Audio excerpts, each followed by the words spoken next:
Ubisoft has finally announced an Assassin's Creed Mirage DLC, and it's completely free. But there's more than what meets the eye and a lot of background information that you may not know, and also about some story details which might have been revealed by the picture that they shared while promoting it. So all of this will be discussed in this video, so make sure to watch it till the end. The news officially came to us on 23rd of August, where Ubisoft finally revealed to us that Assassin's Creed Mirage is finally getting a DLC. To save your time, I would like to share a few pieces of information with you right away. The DLC will be completely free for every Assassin's Creed Mirage owner. It's gonna take place in Saudi Arabia, in the 9th century city of Alula. And that's all that they revealed on the post. Now to look at some background information, this DLC news wasn't any surprise to us, because in early 2025 there were rumors that Ubisoft was in talks with a Saudi development game studio known as Savvy Games for a potential Assassin's Creed Mirage DLC. Speculations began and many people theorized that this DLC will take place in Saudi Arabia, and will possibly follow Basim's story after the events of the mainline game. But the hardest thing for the fans to digest was that Ubisoft announced before the release of Mirage that this game will not receive any DLC, and will stay as a standalone game. And now, since it's getting a DLC after 2 years and it's the first time ever in Assassin's Creed that it happened, it needs to have some sort of significance. Speaking of significance, let's dive deeper into the story side of what to expect from this DLC. We know that Mirage focuses on Basim, the recurring character from Assassin's Creed Valhalla, and the game failed to explain how he met Eivor and Sigurd, so most probably this DLC will act as a bridge between Mirage and Valhalla. Although it takes place in Saudi Arabia and not in Constantinople where Basim originally met Sigurd. But maybe Saudi Arabia isn't the only location that we'll be seeing in the game, but Constantinople will be there as a surprise one. Since Ubisoft is full of surprises these days, I think we can expect a bit from them. But the second thing is that maybe this DLC will be divided into chapters, but it would have been possible if the DLC was paid. Otherwise, it doesn't make sense for them to make a free DLC and release it in 3 parts. It's just straight up free work. I have seen many theories of people where they said that this DLC will focus on Basim training Haydam and will be showing their bond or something similar.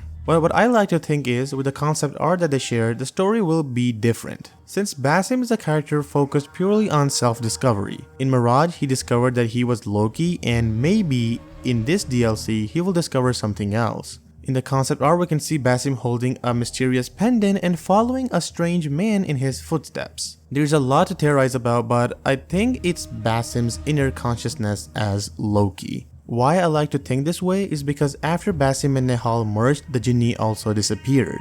If you have played the game, you know it. So as Eivor had the consciousness of Odin in her mind, similarly Basim will have the consciousness of Loki. But we haven't seen Loki in his pure form inside Basim. So judging by the pendant and the mysterious old man and the strange aura around it, I think it's Loki guiding Basim in his footsteps to discover something more. But there's a thing which doesn't make any sense. Basim's eagle can be seen clearly in this concept art, but in the game's ending, Enkidu left Basim because he knew that he wasn't Basim anymore. So who is this new eagle? Maybe it's a new pet that Basim gets? Or is it something Isu related? Chances are pretty high of it being another eagle, because you know that the eagle is a crucial mechanic in Assassin's Creed Mirage, even though it is of no important significance as it used to be in the older RPG games. Or maybe the eagle won't be in the game at all. Why do I say this?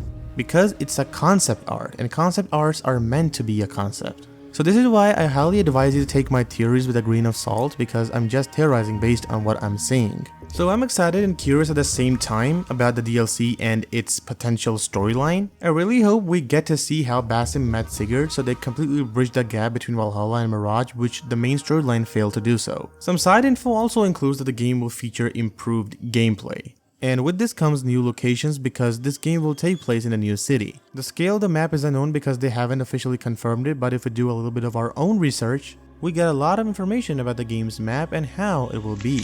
The city of Alula was founded as an oasis in a desert valley with fertile soil and plenty of water in the Bronze Ages, possibly in the year 5000 BCE, and went through a lot of rulers. But this isn't the shocking part.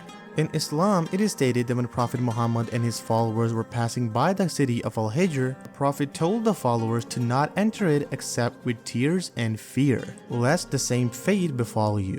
Now, why did the Prophet say this? Because in Islam, it is stated that the people who used to live here in the early ages were known as the tribe of Tahmud.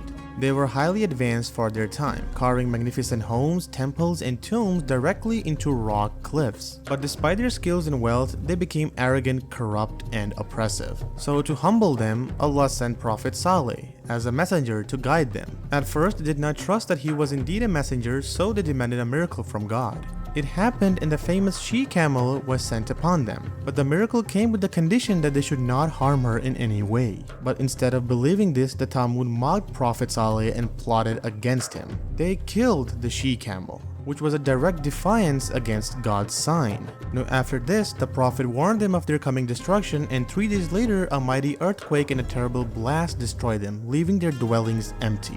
But since Assassin's Creed has a unique way of manipulating certain events, they will probably link this blast with a piece of Eden, because this is what Assassin's Creed does. The DLC will surely take place in the city of Alula, but it will also be linked to the city of Al-Hijr. Or maybe there will be an Isu temple inside it where Basim will learn more about his Isu past life. Anyhow, the possibilities are endless, but the reason why they chose this specific city instead of choosing any other is not out of coincidence, but for a specific reason. And this makes me even more excited for it. So folks, this is everything that I could find about the DLC and its information. I try to tell you the history of the real life place and tie it with the Assassin's Creed lore to tell you what to expect. But in the end, what do you think? Are you excited for this DLC or not? Or are you planning to replay Mirage to get ready for it? Make sure to give this video a big thumbs up and subscribe for more information regarding Assassin's Creed. I'll see you again in another video. Till then, goodbye.